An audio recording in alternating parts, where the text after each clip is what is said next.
तू चमकता था सदाकत का सितारा बनकर, अदल व इंसाफ की कश्ती का किनारा बनकर।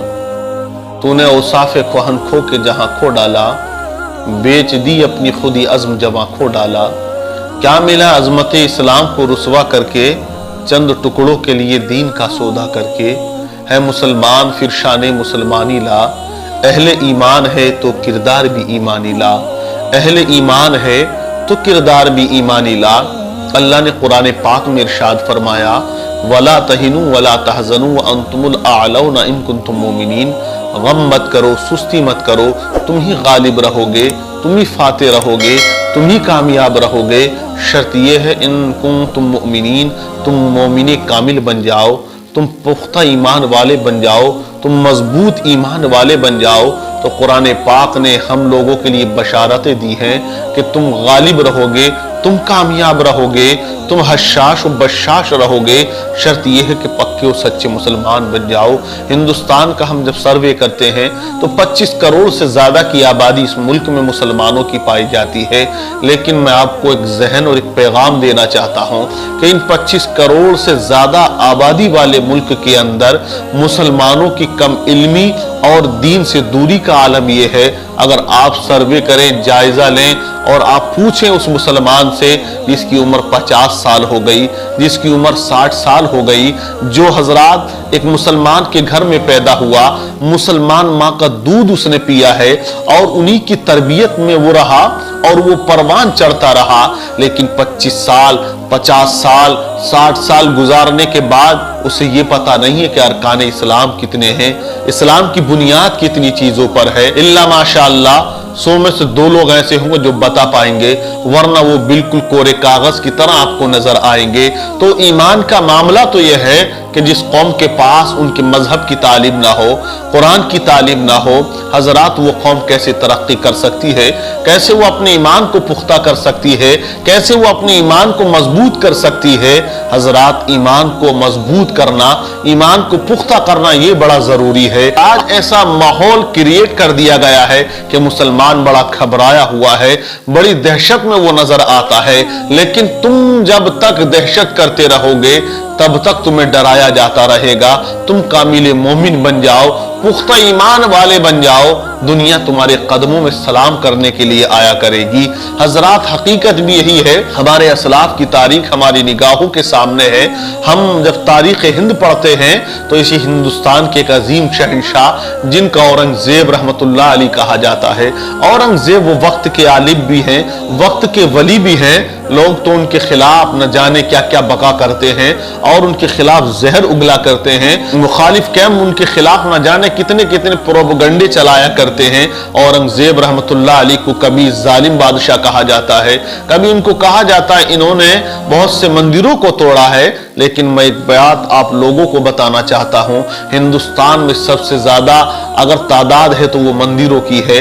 हजरात मस्जिदों की तादाद बहुत कम है मंदिरों के मुकाबले में। अगर औरंगजेब रहमतुल्लाह अलैह ने मंदिरों को तोड़ा होता हजरात तो इतनी बड़ी तादाद मंदिरों की हिंदुस्तान में ना पाई जाती। लेकिन उन्होंने किसी के धार्मिक स्थान को हजरात बर्बाद नहीं किया है, लेकिन जो हक है उस पर वो अड़े रहे, चाहे उनके बाप ही क्यों ना हो। औरंगजेब रहमतुल्लाह अलैह की वालिदे गिरामी हजरात शाहजहां ने ताजमहल बनवाया, लेकिन उसमें जो खर्च हुआ उसकी बुनियाद पर उन्होंने अपने फादर को भी सजा दी है। तो हजरात औरंगजेब वो जिन्होंने अखंड भारत की बुनियाद रखी, 55 साल उन्होंने इस पर हुकूमत की, लेकिन कभी उन्होंने हुकूमत के खजाने से कभी कुछ न लिया। अपना जरिया माश हाथों से काम करते थे, कुरान पाक की जिल्द बांधा करते थे, टोपियां सिला करते थे और उससे ही अपने घर का राशन पानी लाते थे, अपने घर का चूल्हा जलाया करते थे। मुखालिफ तो इल्जामात लगा दिया करते हैं, लेकिन यही औरंगजेब रहमतुल्लाह अलैह हैं।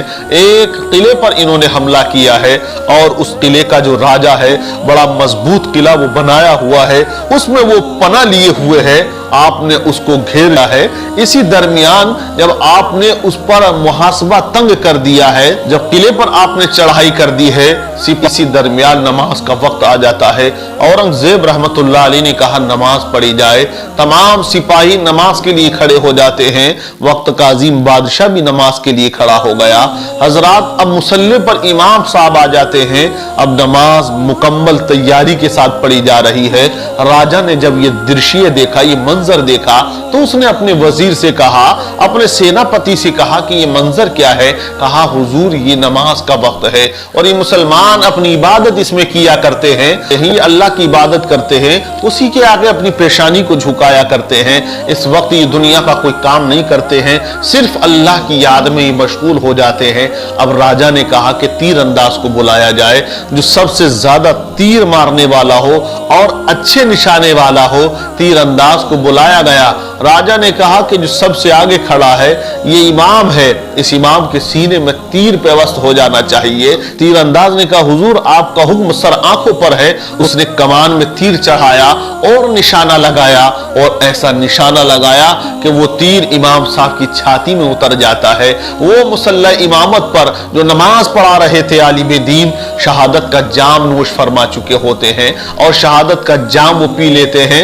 हजरात, जब वो शहादत का जाम पीते हैं, नायब इमाम पीछे खड़े फौरन मुसल्ले पे आ जाते हैं, लेकिन नमाज में कोई खलल नहीं आई है, नमाज में कोई मतलब परेशानी नहीं आई है, नमाज में कोई खलल वाक़े नहीं हुआ, किसी मुसलमान का कदम टस से मस नहीं हुआ, सभी इत्मीनान और सुकून के साथ नमाज पढ़ रहे हैं। हजरात, तो ये उनका ईमान था, ये उनका ईकान था, ये उनका कामिल और मुकम्मल ईमान था कि उन्हें अपने रब से इतना प्यार था कि नमाज में इतने खो चुके हैं, इतना महव हो चुके थे कि उन्हें खबर नहीं है कि इमाम की शहादत हो चुकी है, लेकिन उनका कदम नहीं उठा।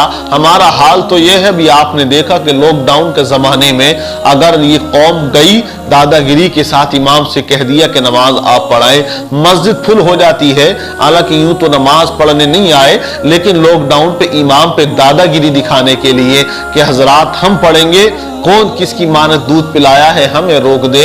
अब इस तरह के जुमले बोलकर मस्जिद पता चला फुल हो गई। लेकिन जैसे ही किसी ने कहा कि होम गार्ड आ रहा है, कोई पुलिस वाला आ रहा है, 1 मिनट में पूरी मस्जिद खाली हो गई। 1 मिनट से पहले मस्जिद खाली, कोई किसी के चप्पलों का पता नहीं कहां है, जूतियों की खबर नहीं है, लोग बेतहाशा पागलों की तरह जा रहे। कहीं ऐसा ना हो कि हमको गिरफ्तार करके जेल की सलाखों में डाल दिया जाए।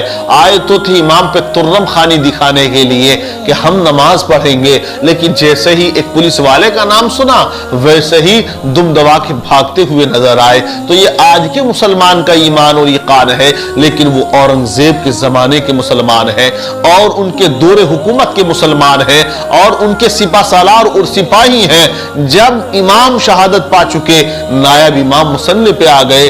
वजीर से फिर राजा ने कहा ये कौन है? कहा हुजूर ये दूसरा इमाम आ चुका है। कहा इनके सीने में भी तीर उतार दिया जाए।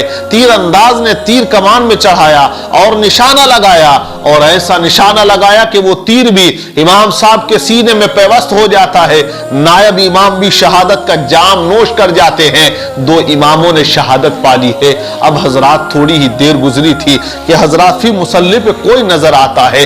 राजा ने कहा कि ये कौन आ गया है मुसल्ले पर? वजीर ने कहा हुजूर ये तो तुम्हारा दुश्मन आ चुका है। अब तो बड़ा ही अच्छा गोल्डन चांस है कि अब इनका काम यहीं पे तमाम कर दिया जाए कि इन्होंने ही तो तुम्हारे किले को घेरा है। यही तो औरंगजेब रहमतुल्लाह अलैह है, यही तो औरंगजेब है।